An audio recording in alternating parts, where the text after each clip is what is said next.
what do you think about Sufi? Isn't that a part of Islam? Wow. I mean, don't ask me to give a short answer to that one. I mean, that's subject. You know, the problem with Sufism is the term Sufism covers a broad range of things. There are some Sufis who are not Muslim. They actually say that Sufism was before Islam, and that's actually true. It's actually true. Okay? So, Sufism is really a form of mysticism. And mysticism claims that the way to know God is through experience, right? Is that you don't know God through studying and so on and reading, but you know God through experience. So Muslim Sufis would claim that what is important is to do lots of worship, lots of prayers, lots of fasting, okay, lots of, live a very ascetic, simple life that is free from, worldly trappings, to make a lot of dhikr, a lot of remembrance of God. Okay, so this is what by and large Sufis would claim. Okay, however, actually, what the Prophet Muhammad taught and what Jesus taught and what you can find in the Quran is that no, knowledge is very, very important. Indeed, the Quran says, "Be you Rabbani'un." Rabbani'un means scholars, and it's an appeal to everybody, everyone, to have knowledge.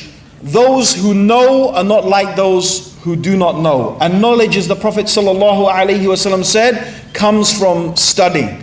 So there are two extremes here. There's the extreme of the people who study and seek knowledge just for the sake of information. That is not right. Knowledge in Islam is studied so that one can act upon it. But how do we worship God? How do we remember God? How should we behave as believers in God? This is only going to come through knowledge, and the deeper your knowledge, the deeper your study of the Quran, then the more and the greater your appreciation of that. That is also therefore matched by worship, prayer, fasting, remembrance of God, and so on and so forth. So there is a balance here. Sufism, unfortunately today, has gone to an extreme. It's gone to an extreme. And that's the problem with many things. Just like there are some people who concentrate on fighting.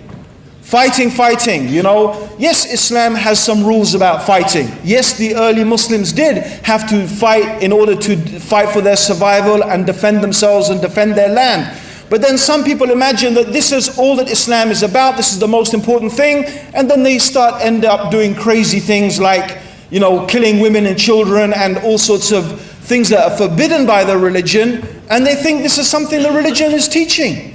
This is the problem. This is extremism. Much of what is Sufism is also a type of extremism. Okay? But it's in another direction.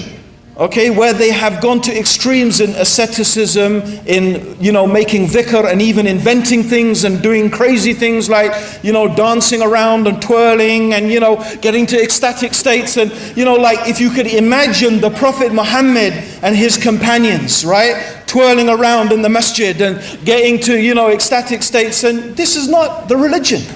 The religion is the beautiful middle way. You see? So we should not be extremists at all. In fact, the Prophet Muhammad, may God's peace and blessings be upon him, avoided that. So if by Sufism we mean to remember God, to live a simple life, to do worship, alhamdulillah, there's nothing wrong with that. But we do have to be aware of people who call themselves Sufis, but they sell another extreme version of Islam. We really need to tread the middle path, and that is the Sirat al-Mustaqim, and that is the way that leads to Allah subhanahu wa ta'ala. Bi-idhnillah, jazakallah khair, may Allah reward you. Jazakallah khair, Abdul Raheem.